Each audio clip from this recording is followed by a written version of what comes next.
Bonsoir à toutes, bonsoir à tous et bienvenue sur 8 Mont Blanc. Nous sommes le vendredi 21 mars 2025, il est 18h et voici les titres de l'actualité ce soir. La ville de Bourg-Saint-Maurice a accueilli son deuxième ministre en une semaine avec la visite de la ministre de la Transition écologique. Elle est venue aux Arcs évoquer la situation des glaciers. Et puis nous resterons en montagne du côté des Contamines-Montjoie où se tiennent cette semaine les championnats du monde de télémark. À domicile, le clan tricolore a déjà remporté plusieurs médailles, notamment sur le sprint, nous le verrons. Mais tout de suite, avant de développer ces titres, un point sur le chantier de reconstruction de l'hôtel de ville d'Annecy, car ce dernier a bien du mal à démarrer. Après l'incendie qui a ravagé le toit du bâtiment en 2019, les travaux venaient de débuter. Mais il y a quelques jours, des traces de plomb ont été découvertes. Le taux le plus élevé a été retrouvé dans une des salles patrimoniales et tourne autour de 21 000 microgrammes par mètre carré. Ce vendredi, des capteurs ont été installés aux abords du chantier et surtout au plus près du groupe scolaire du quai Jules Philippe. Les résultats devraient être annoncés en début de semaine. Pour tout comprendre sur ce nouveau rebondissement, on écoute les différents acteurs du dossier interviewés par Fanny Savard. Le risque majeur au niveau du plomb métal, c'est l'ingestion qui provoque chez l'adulte ce qu'on appelle des coliques de plomb et chez l'enfant le saturnisme qui conduit à des retards de croissance et à des retards mentaux, enfin qui est une maladie extrêmement sévère pour les enfants. On a fait poser des analyses en périphérie de site, donc dans l'école non, mais à 1 mètre de la cour.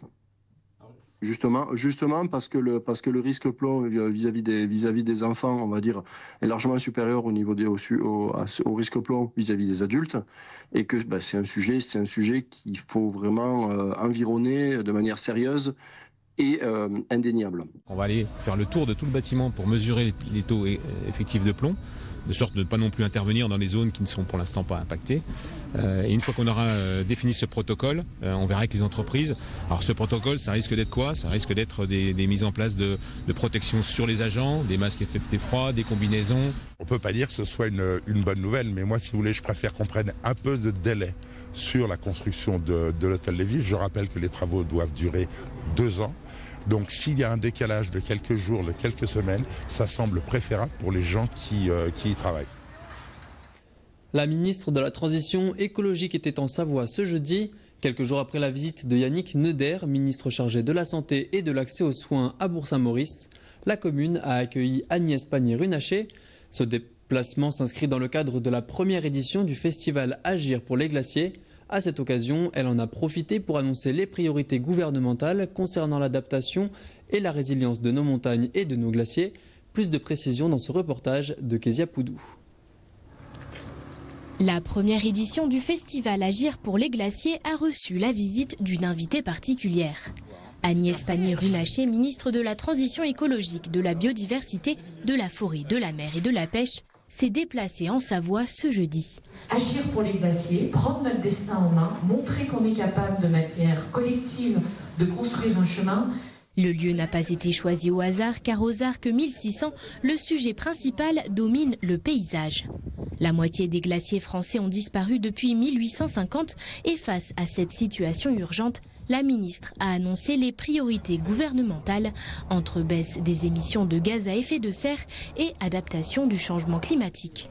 C'est d'abord repérer les risques qui sont liés à ce changement climatique, les risques glaciaires et périglaciaires. C'est le plan de gestion des risques que j'ai lancé en novembre dernier qui vise à repérer tous les endroits où par exemple il peut y avoir des lacs sous-glaciers qui pourraient être amenés à briser le glacier et à créer des dommages sur le territoire. Donc suivre cela, c'est aussi améliorer notre culture collective de risque et accompagner les élus locaux pour mettre des capteurs. Si dans le reste de la France, la température a augmenté de 1,4 degré au cours du XXe siècle, les Alpes et les Pyrénées françaises ont connu une hausse de 2 degrés. Les montagnes sont donc en première ligne face au changement climatique. Il y a eu une étude en Nature qui a fait une grande synthèse de l'état de santé de tous les glaciers du monde il y a un mois, qui montrait que malheureusement c'est catastrophique. Les glaciers fondent très très vite et plus vite que ce qu'anticipaient les glaciologues. Et la mauvaise nouvelle, c'est que dans toutes les régions du monde, il y a 19 régions glaciaires dans le monde, plus 2 calottes. Mais dans les 19 régions glaciaires au monde, la région où ça va le plus vite, en relatif, c'est les Alpes. Les glaciers alpins ont perdu 40% de leur volume en 25 ans. C'est colossal. En 25 ans, on a perdu presque la moitié du volume des glaciers alpins. Pour tenter de minimiser l'impact sur les glaciers, mais également de valoriser ce futur écosystème en création, Agnès Pannier-Runacher a annoncé l'objectif pour 2030 de tendre à 100% des glaciers sous protection forte. Si aucune annonce majeure ne ressort de cette visite, ce déplacement réaffirme tout de même l'intérêt du gouvernement face à la disparition des glaciers, régulateurs clés du climat. On reste dans le domaine de l'environnement. Depuis quelques années, la communauté d'agglomération Grand Lac s'est dotée d'un PCAET pour Plan Climat Air Énergie Territorial. Ce plan consiste en la mise en place d'une série de mesures en faveur de la transition énergétique. Illustration très concrète avec l'installation de 320 panneaux photovoltaïques sur le toit d'Aqualac, l'infrastructure la plus énergivore gérée par Grand Lac.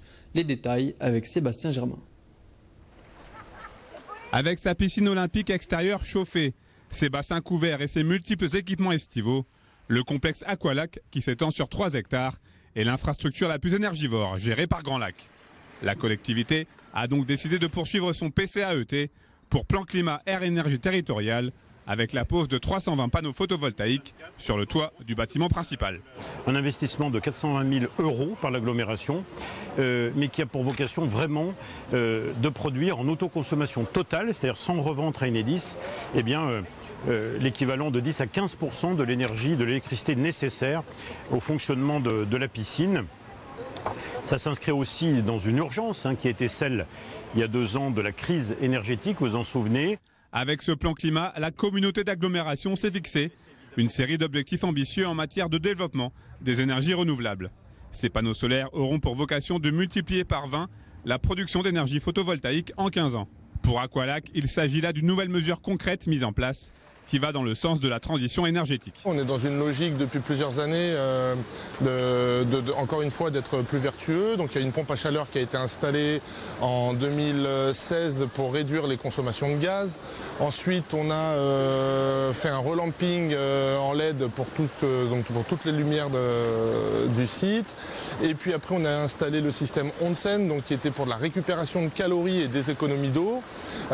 Ensuite, du coup, la couverture thermique pour réduire également les consommations, et puis enfin l'installation des panneaux photovoltaïques. Ces aménagements ne sont que les premiers d'une suite de futures améliorations voulues par Grand Lac. Prochainement, le gymnase Garibaldi, considéré comme une passoire thermique, et la halle Marlioz seront ainsi équipés comme Aqualac de panneaux photovoltaïques. Je vous en parlais en titre, les Contamines Montjoie accueillent depuis ce mercredi les meilleurs télémarqueurs de la planète à l'occasion des championnats du monde de la discipline. Une compétition très attendue, notamment par le clan français qui avait à cœur de briller devant un public acquis à sa cause. D'ailleurs, les Bleus ont débuté la compétition de la meilleure des manières en remportant déjà plusieurs médailles, comme vous allez pouvoir le constater avec ce reportage d'Emmanuel Jode.